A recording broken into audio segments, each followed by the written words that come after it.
Teodoro, qué gusto saludarte, a ti y a todo el auditorio de Radio Noticias, como cada miércoles en Cuernavaca, Morelos. Los riesgos del poder absoluto.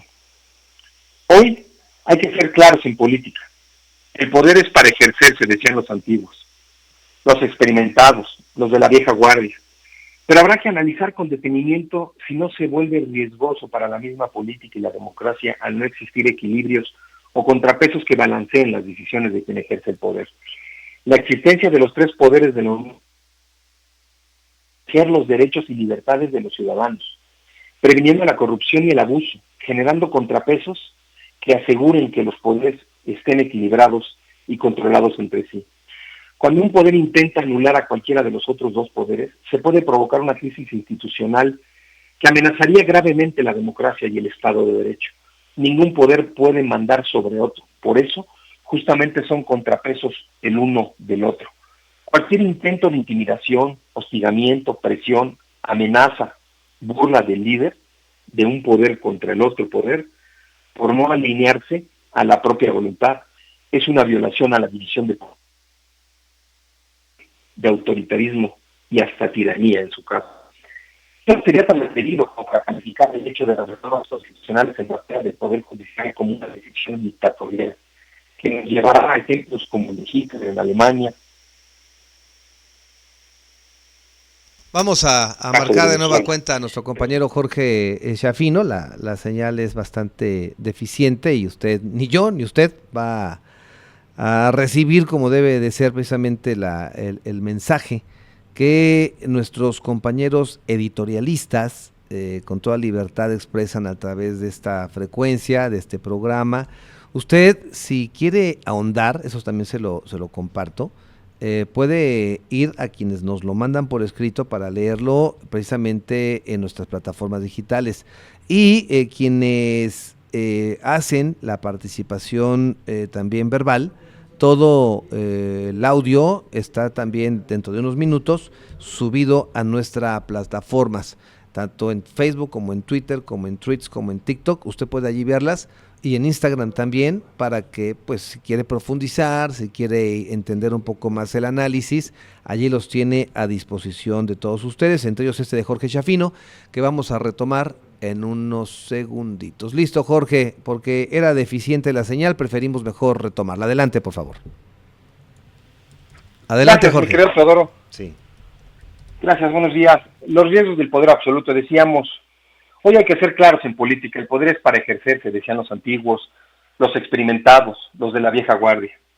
Pero habrá que analizar con detenimiento si no se vuelve riesgoso para la misma política y la democracia al no existir equilibrios o contrapesos que balanceen el poder.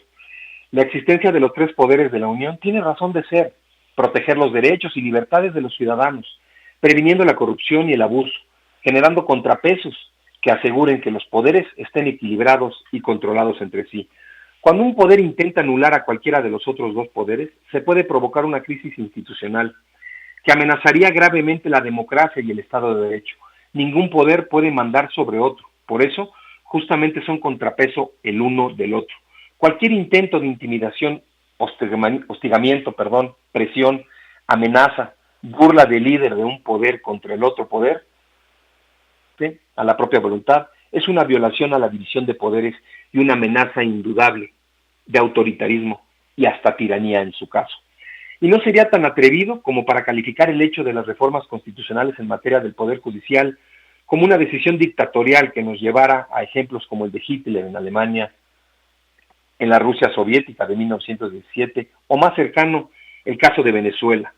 Pero sí quiero hablar un poco que, en mi juicio, este es el último baile del presidente saliente, su último capricho como hombre de poder en México. Por un lado, históricamente, sí es cierto, fue beneficiado en prestaciones, en calidad de vida. Tendrá que experimentar en esta democracia distinta en México cambios en su estructura, cambios de fondo, incluso en su forma de trabajo. Pero lo verdaderamente preocupante es la posibilidad de que el próximo gobierno federal tenga el poder absoluto y el control absoluto de los poderes de la Unión. Eso es lo que haría una democracia endeble, débil y manejable. Muy riesgoso será para la credibilidad de quien gobierne México si la sociedad se organiza de manera tal que defienda al Poder Judicial o que tome como pretexto la reforma constitucional en materia del Poder Judicial como bandera de reclamo social, de reordenamiento democrático en un país, donde desde mi perspectiva personal debemos permitir al nuevo régimen político que haga su trabajo desde las para servir al pueblo de México. De manera personal no estoy de acuerdo con las reformas constitucionales en materia del Poder Judicial y mucho menos dejar al arbitrio de la sociedad la designación de jueces, magistrados y ministros del Poder Judicial. Soy un convencido de la autonomía del Poder Judicial y de que cada uno de estos, de manera libre, democrática, independiente, tiene que hacer su trabajo para que México encuentre un equilibrio social entre el gobierno y los gobernados. Pero no podemos dejar de ser claros en el tema. Vivimos en un país donde las elecciones definen el modo de gobierno y solo basta recordar que por primera vez en la historia México será gobernado por una presidenta de la República, que Morena ganó 6 de las 8 gobernaturas en juego, la mayoría de las alcaldías, diputaciones federales, senadurías de la República, y hoy tienen el poder legislativo de manera contundente, una mayoría casi absoluta que le permite ser y estar al servicio del Poder Ejecutivo en México. Y por eso decíamos al principio de esta intervención que el poder es para ejercerse. El problema es de qué manera se ejerce respecto de su obligación de atender las principales necesidades del pueblo, de sus familias, del desarrollo económico y de la paz social en la que cada mexicana y mexicano merece coexistir, vivir, trabajar y desarrollarse. Y también eso hemos comentado en algunas otras ocasiones, a menos 6, que en México no existe una posición consistente, no existe un equilibrio o un contrapeso electoral en el que el pueblo de manera legítima pueda reclamar al gobierno sus malas decisiones, aquellas autoritarias, aquellas unilaterales, aquellas en las que solo se busca permanecer en el poder por el poder mismo. Y eso hay que decirlo, no es culpa del régimen de la Cuarta Transformación en el país, eso es culpa de quienes dirigen de manera nacional a los 3 partidos históricos en México. Y me refiero al Partido Revolucionario Institucional, al Partido Acción Nacional y al Partido de la Revolución Democrática, quien no incluso a nivel nacional ha perdido el registro como partido político. Sus dirigentes encabezaron las listas al Senado de la República sin importar quiénes fueran los candidatos y las que lucharían en los distritos uninominales, en los 500 distritos de elección popular al Congreso Federal, en los distritos locales, en las entidades de la República e incluso quienes aspirarían al Senado. De inicio, como en su momento lo catalogó Beatriz Paredes Rangel, la alianza era contra natura. La ideología conservadora y de derecha o de ultraderecha de Acción Nacional nada tenía que ver. Olvidémonos de la ideología de centro izquierda del PRI, nada tenía que ver con los postulados radicales de la izquierda del PRD. No se necesita ser ni sabio, ni inteligente, ni experto en el tema para entender que era la única forma en la que la oposición debilitada, sin credibilidad, sin posibilidad, ya sin estructuras, ni posibilidades de triunfo, pudieran sobrevivir en una democracia de más de 85 años en México. Por primera vez en la historia, tenemos que platicar de la refundación de institutos políticos que hoy no son claramente una opción para las nuevas generaciones de mexicanas y mexicanos que han crecido en el proteccionismo social y los programas de desarrollo social de Morena y sus aliados. Insistiré un poco en los riesgos que a mi juicio corre México si el absolutismo se vuelve una forma de gobierno perenne en México, cosa que no creo que pase. El poder económico mundial de lo que representa hoy los Estados Unidos de América y su cercanía con México como principal socio comercial, no creo que pudieran permitir que pasara en México algo como lo que ha venido sucediendo en Venezuela a lo largo de los últimos años.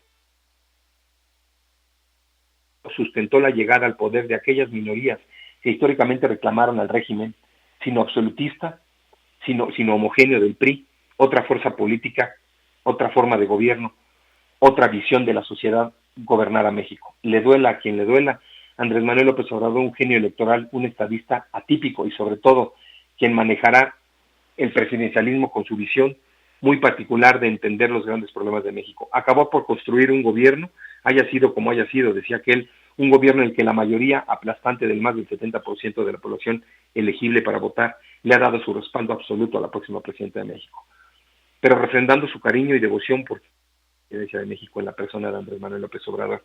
Y particularmente esta intervención habría de guardarla para los próximos 4 o 5 años, o al menos 3, para ser testigos en el cambio intermedio del régimen constitucional, y me refiero a las elecciones intermedias, qué pasa sobre todo con la sociedad y qué tanto les afectan las reformas constitucionales en materia del Poder Judicial. Habremos de ser testigos de un régimen político distinto, pero también del reclamo de la sociedad, del movimiento social en el México moderno para defender los intereses de la nación. Ese es mi comentario, mi querido Teodoro. y nos escuchamos en la próxima. Buenos días.